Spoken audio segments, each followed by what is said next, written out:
going to have a tough road playing in the West region in this year's March Madness tournament. Several familiar foes await the Cougs in what's being considered the most difficult region in this year's tournament. Leading off the region is conference rival and the regional 1 seed, Arizona, who takes on 16 seed Long Island. Arizona is led by Big 12 Player of the Year Jaden Bradley and should be considered one of the favorites to win the national title. Long Island University is the champion of the Northeastern League, but look for a big win against them.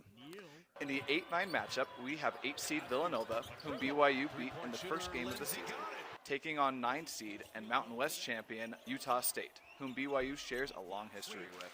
Look for Utah State to upset in this matchup. Another familiar BYU foe plays in the 5-12 matchup where 5 seed Wisconsin takes on 12 seed High Point.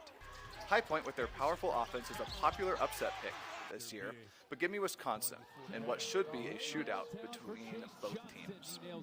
SEC champion Arkansas takes on Big West champion Hawaii in the 4-13 matchup. Arkansas is led by arguably the best point guard in the country, Darius Acuff Jr., and should comfortably win over the Rainbow Warriors. Now to dive deeper into our next matchup, we take it to Kennedy Walker. Thank you, Tyler. The BYU Cougars are headed to Portland, and now they know exactly who is standing in their way.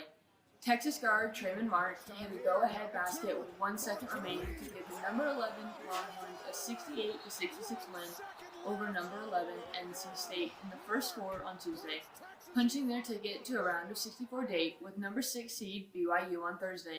Many sources give BYU a 60% chance to win and a projected final score of 84-81.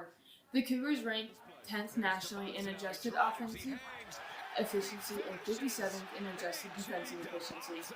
BYU freshman AJ DeBonza has been the nation's leading scorer, averaging 25.3 points per game. Noted announcer Dick Vitale called the 6'9" small forward the projected number 1 pick in the NBA draft. BYU should attack the rim aggressively to exploit Texas's tendency to foul, putting their bigs in early foul trouble and generating easy points at the free throw line. Offensively, BYU can outpace Texas by emphasizing ball movement and creating open looks through quick passing, exposing the Longhorns' low assist rate, and more isolation-heavy style. Finally, if BYU leans into efficient three-point shooting, they can stretch Texas' defense and capitalize on a key area where the Longhorns struggle, especially if the game turns into a comeback or momentum battle. BYU tips off tonight, March 19th at 5:25 Mountain Time on TBS. Cougar Nation is making the trip to Portland, and with AJ DeBonza on the floor, they've got every reason to believe this run is just getting started. Should BYU advance, they would take on the winner of the 3 seed and former conference foe Gonzaga against 14 seed and Conference USA champion Kennesaw State.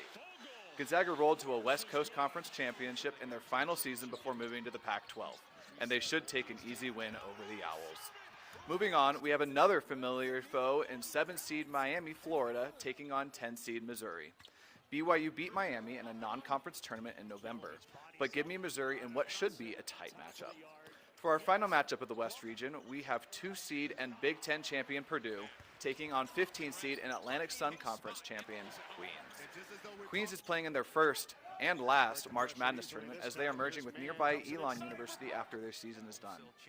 After a shaky end to the regular season, Purdue went on a roll in the Big Ten Conference tourney and walked away with a strong win over the consensus number 2 team in the country, Michigan, for the Big Ten title.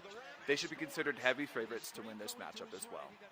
The West region will be difficult, especially for the Cougars, but with some luck and with strong play by stars AJ DeBonza and Rob Wright III, BYU has an outside chance of making it far in this year's tournament.